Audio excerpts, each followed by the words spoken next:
Dylan, you wrote an explainer about Leni Robredo's votes being consistently at 47% of Bongbong Marcos's votes throughout the transmission. And Lito also posted about it on social media. And you both said that this is not an indication of cheating. Tell us why. Yeah. So actually, publicly, what people can see is that you have an aggregated number of votes in the hour resolution. So every 1 hour naga-update.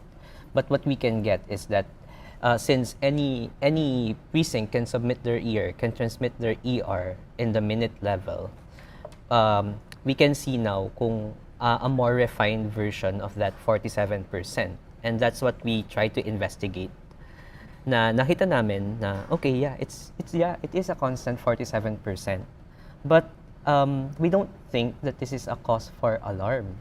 Kasi we saw that even that at the time when the ratio of 47% was already observed is the time on COMELEC's first release at around, this was around 8:24 p.m., right? So an hour has passed. Yeah, but at that time, meron ng around 44% of all ERs have already transmitted. And that's around 29 million votes, 30 million votes, which we think is already a large number. It's kind of representative of your Final result. final result.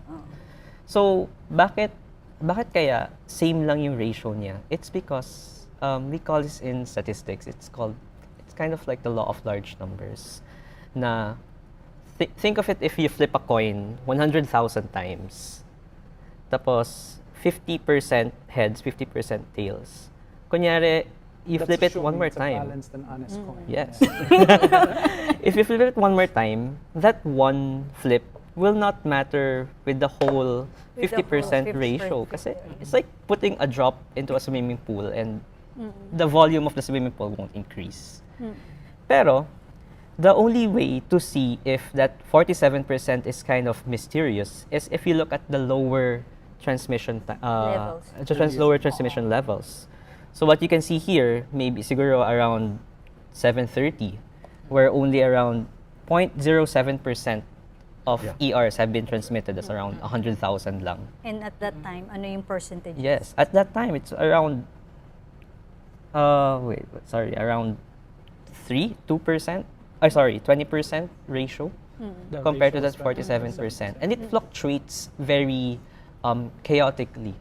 Because dumadagdag, and as ERs come in, that's still a small representative. There's a lot of variability actually. Yes, exactly. Between transmissions, no?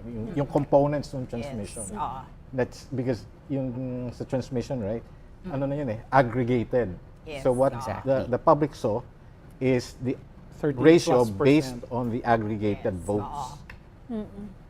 But if you look at the actually yung manual, in-examine namin to minute by minute yung for each minute.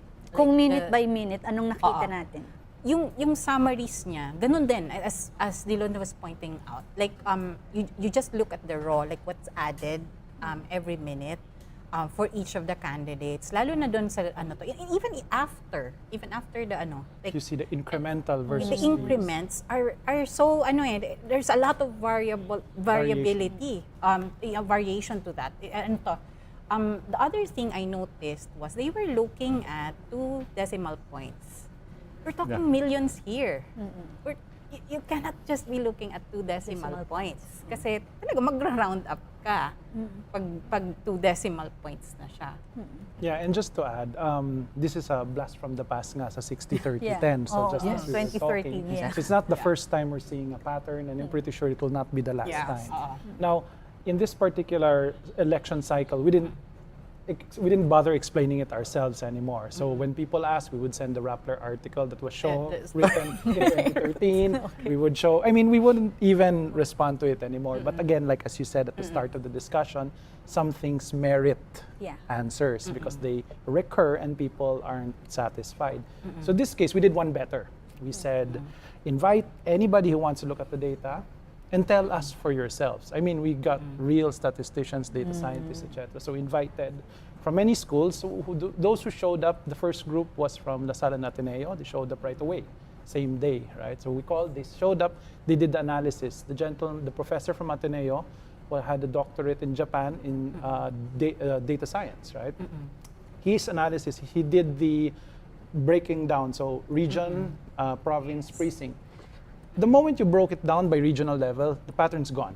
Region 5 and 6 voted for another candidate, obviously. Yes. You break it down to provincial level, Quezon province voted for another. So it breaks down. If you broke it down per precinct, disappears entirely. The LaSalle professor did an analysis also, was slightly different. So every professor who came, right, and these were statisticians, data scientists from these universities, FEU and UST sent as well, and UP sent as well, and they made their own statement. The statements we posted in our website, our Facebook page, UP posted a statement of their own, and they did a study. We even did one better.